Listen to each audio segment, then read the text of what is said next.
Hello, YTPC. Parsimonious Piper here. Ethan with my wife Tracy.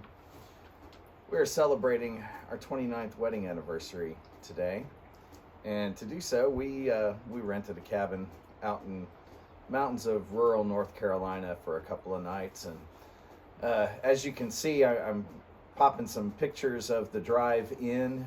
It was a winter wonderland coming in. It's warming up, and the snow is starting to melt off, but it was absolutely gorgeous, as you can see in these pictures. Now, little housekeeping. Missouri Meerschaum. I think this is a Missouri Pride. It's an unfinished cob, filtered. And Mr. Tunnel, you will appreciate that. Captain Black Cherry. One of the wife-approved aromatics. It does smell good, I have to say. So I'm allowed to smoke this one around her. So, 29 years of marriage. 29 years of craziness, ups and downs. Yeah, I married crazy. That's okay. So did she. This is true. So, how do you make it 29 years? Well, probably the most important thing, quite frankly, is to have your marriage centered not on each other, not on yourselves, but centered on Christ. I can't give you any better advice than that, but to have your focus be something that's eternal, and Christ is it. That's the biblical model of marriage, is to be centered on God, and I think that's been our anchor, really has been. Now, there's some other things that are important too. For example, what do you have to say about submission? Right.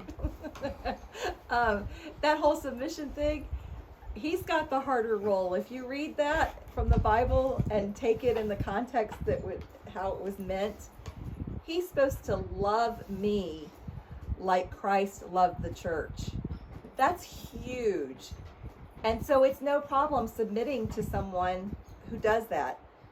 And I know that makes it maybe sound really simplified, and maybe, oh, you guys, it's just, you were taught that at an early age, or it was modeled for you, which it was in our homes growing up, and that's a huge plus, we'll admit that.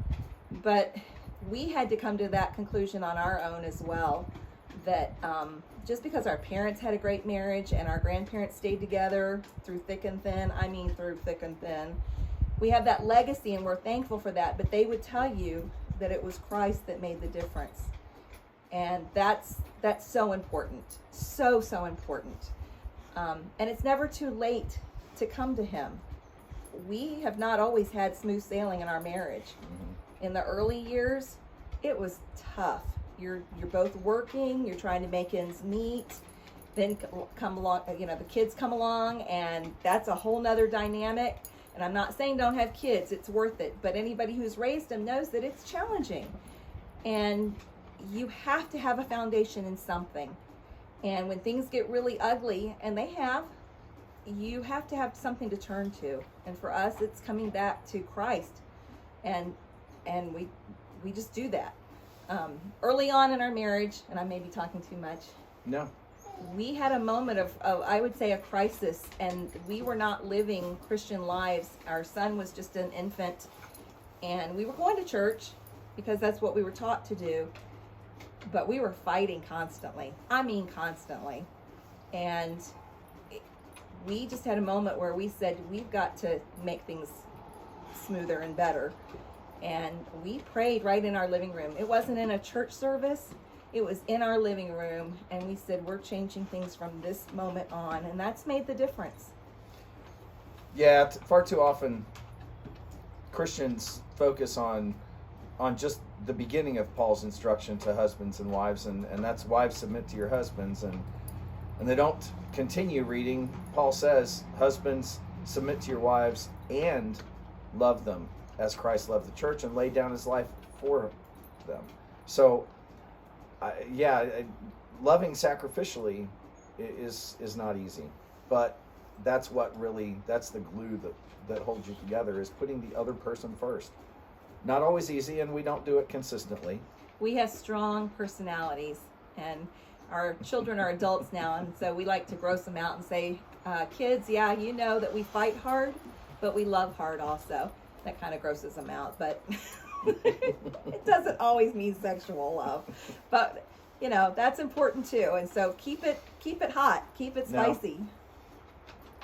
Is that too much? No, what about taking care of your man? Oh, well, he has 2 appetites, so if he doesn't have a sandwich in his hand, you better take care of him for the other appetite. That is important. All seriousness, my mom said, don't base it on the bedroom, but if things aren't right in the bedroom, then they probably They're aren't probably right. not right anyway. everywhere. And that was good advice. There's a lot of truth there. And that whole notion of, you know, Christians and goody goodies and all this kind of stuff. I was raised as a chaplain's daughter. So Sorry. that doesn't mean I don't enjoy the benefits of marriage, because I do. Not too much. Am I embarrassing I'm you? sorry, I'm getting smoke in your face. This is getting a Sorry. little too personal, huh? Getting a little hot and heavy there. No. We need to be honest. We need to be But truthful, I think. I think the only other real piece of advice that I would give is, and Jimmy V said it a few decades ago in his famous speech. It just, you don't ever give up. There never comes a time when your marriage is beyond saving, if you're willing to sacrifice and put the other person first. So 29 crazy years, they've been good ones. We're going to get back to enjoying the snow. Give you a few more pictures on the way out. Light something you like. Enjoy your afternoon. God bless.